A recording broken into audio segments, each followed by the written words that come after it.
My people! Thanks for tuning in. Thanks for tuning in. Welcome to it. Greetings, everyone. Welcome to the Menage a Trois. Tell your friends to tell their friends that it's time we build this thing, man. So, yeah, let's get you subscribing, commenting, get all of those things going. Yeah. So, let's get into it. Today, I just want to touch on a very interesting one. Value, value, value, value. I'm sure that word is around before, just all over the place, right? So maybe let's introduce it with a statement quickly. Value precedes influence. Value precedes influence. So two keywords there, of course, it's value. So start thinking about what that means for you. What does value look like? And of course, influence. For me and my perspective, I'm sure you know by now that the connotation to influence for me, it's always leadership. I subscribe really to Maxwell's view there in terms of there is no influence without leadership, right? So that's what influence actually is tied to for me. And not necessarily talking about positions, but talking about really getting things done, because that's what that capability is about, right? So, value. It's a big word, it's a buzzword, and I think one of the reasons it's basically because of what's happening in and around us, the economy, man. We don't have luxuries anymore. So organizations are tightening up their belts, you know. We're not as spending as we used to in corporates or even in our businesses. You want to only pour money where there actually is value. If you think about actually a whole pitch in terms of capitalizing any operation, it's always about what is the value. You know, what is in it for me? I guess that's the question that anyone that brings in the loot would actually ask. What is the value that you can bring in? And it's interesting for me that that's the psyche of organizations or businesses, irrespective of the size, by the way. I might even argue that is the smaller the business, the more tight your belt would be in terms of how you manage your finances.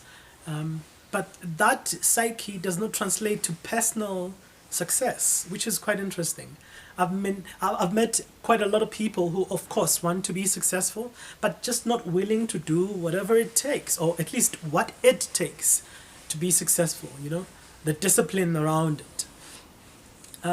Whereas organizations take a very strong stance and they even build whole departments to make sure that value is guaranteed almost as much as it can be, right? So that's an interesting paradox when it comes to personal success, that we want success but we don't want to do what it takes. Whereas in organizations, we want success and we actually deliver on it. I mean, you know, when I started working, for instance, we used to have like excursions and team buildings and weekend aways or weekend seminars, amazing things like that, you know, things that many organizations have to cut back because now they're seen as luxuries and not necessarily stuff that is strategic enough to actually retain or return value. There's no ROI, I guess, to be basic about it in business terms. So yeah, you know, the good thing about the state of the economy, in my opinion, of course, is that it forces you to limit yourself to what only is valuable. If you do something and there's no value, why do it? Okay? Right. Now, with that introduction, remember that the topic is really about what comes before influence, and that is value. So I just wanted to give the value equation quickly and context from an organization and a personal point of view. So journey with me quickly before we get into other stuff about it. Imagine you have a big project. Maybe you are building, I don't know, a real estate project. Let's take a mall as an example, or you're about to build a group of houses that you can actually, you know, build your business around. So you've got that kind of project, right? The first thing you need, of course, it's capital. That's like the buzzword for any business. Funding. And there's no one person, okay, maybe that's not necessarily true everywhere, but in most cases, one person cannot fund that project for different reasons, risk being chief among them, return on investment, you know, again, the value conversation comes in there. Anyway, you've got this project, so you don't have funding. So what do? You look for funders. You go identify one and you say, Mr. Funder, I need 3 billion rands. This is the project I want. This is the return I'm looking to get. And then you get this funder that says, awesome, cool, here's a check. Here's your 3 billion. Go do your thing. I don't need anything in return. I just want you to make it successful. Basically, my reward as a funder is the success of the project. Unheard of, right? I mean, that can never happen. No one will give you money just for the sake of just. And that's interesting because it's a biblical principle. Now I'm reminded, and I was thinking about the character or the man named Nehemiah. Almost said Ushubi there. Shout out to the kid. Nehemiah. So Nehemiah is a cupbearer, or was a cupbearer in the king's courts. So one of the days, and basically as a cupbearer, you would imagine that he was close to the king, he knew different things about the king. Some of the things he would have overheard when the king was doing what kings do, right? In terms of managing his kingdom. So he knew quite a bit about the king, but his position and his responsibility was to bring or serve the king. I think in our time and day, you can think of a picture of a butler, someone who actually serves the owner of the house or property. So in this case, he's that person. So he manages the king's food or drinks, for that matter, cupbearer.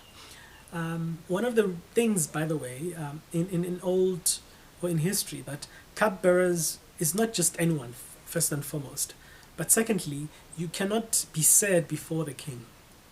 I mean, for me as a father, I always tell my children, especially my girl, she's the eldest, that when you bring food or when you serve me, don't do it reluctantly, but let there be a smile. Give it to me. Let me see and feel the love. So that's just me as a father. So you would imagine in the case of a cupbearer feeding the king or giving the king drinks, as an example, that's a requirement. It was so much a requirement that if you had a long face before the king, you could actually lose your life. It was a serious matter. So that's the background I'm giving you. Now, in this case, Nehemiah, as always, comes to the king to give him his drink. The only difference now is that Nehemiah is sad, his countenance has fallen. That's what the Bible uses it or explains it as. And that's what the king asks. He looks at this guy, and this guy's head is like, dude, what's up?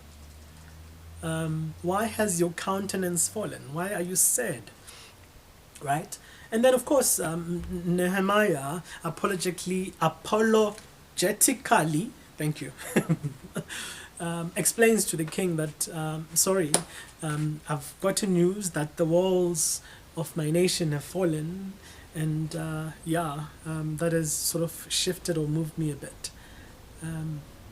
As a matter of fact, oh my king, can I have some time off to go build or rebuild my father's walls or my nation's walls or the walls of my forefathers, whatever you wanna call it?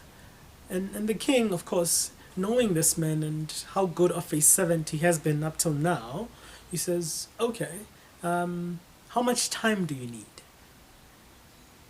That's the question the king asks. So already you can tell just from that question that this man was valuable to the king. He wanted to know, okay, if I give you some time off, when are you coming back?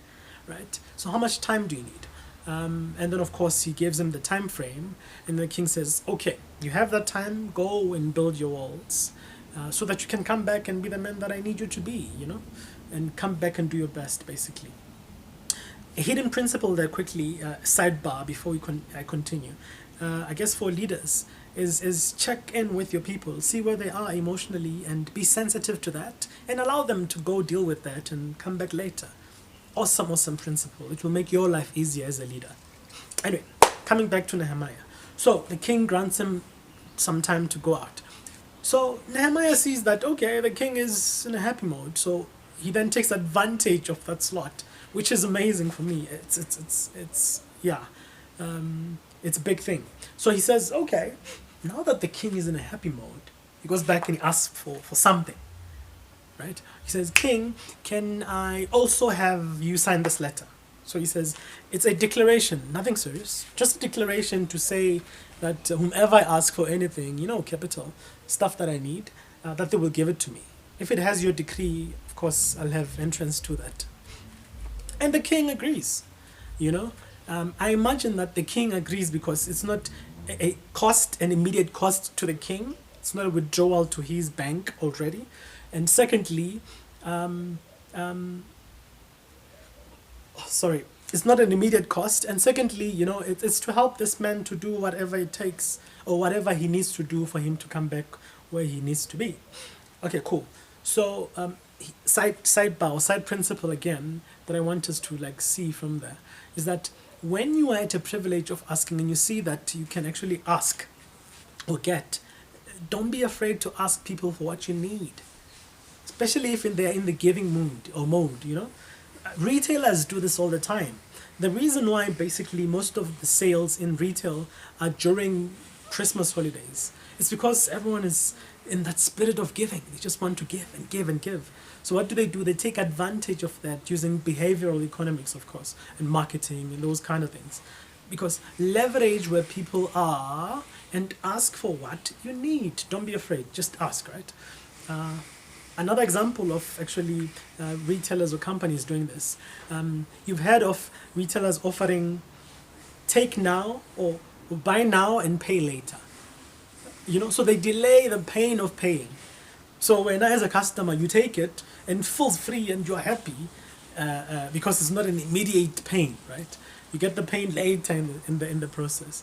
And that's what happens in this case as well. Nehemiah says, he does not say, give me XYZ. He says, just sign so that I can get it elsewhere. So he delays the pain of, those withdrawals or rather, those resources leaving the king's courts. Genius. I mean, it's an amazing business concept. Take it, leave, and yeah, it can work for you. All right, cool. So Nehemiah goes on his merry way. Long story short, and definitely he gets resources that he needs. He gets to build, and he has oppositions like any other project. You've got challenges and opposition. So he does have that. And long story short, he builds, he rebuilds the walls. They are established, and he would have come back to the king. Powerful analogy of value preceding influence. Remember, the king did not necessarily just want him to go indefinitely. Asked, when are you coming back? I imagine that Nehemiah was valuable to the king. He would have done certain things that would have demonstrated over time to the king that he is valuable. And because of him delivering value to the king, he was able to influence the king, right? Influence him in actually not only supporting or giving him some time off, but also funding his big project of actually rebuilding the walls.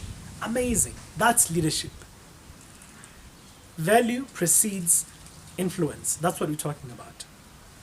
The old adage of leadership being about titles and position or even authority, it's no more. It simply is no more.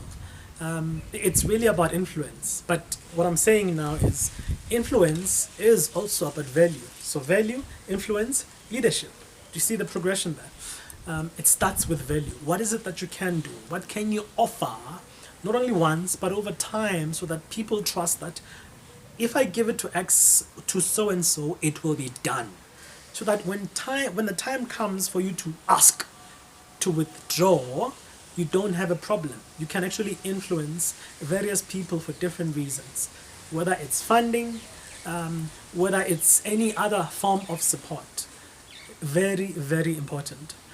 And really that's what it's about. Value precedes influence. One last thing, maybe the last bite is, I think influence, we are familiar with the word influencer in the social media space.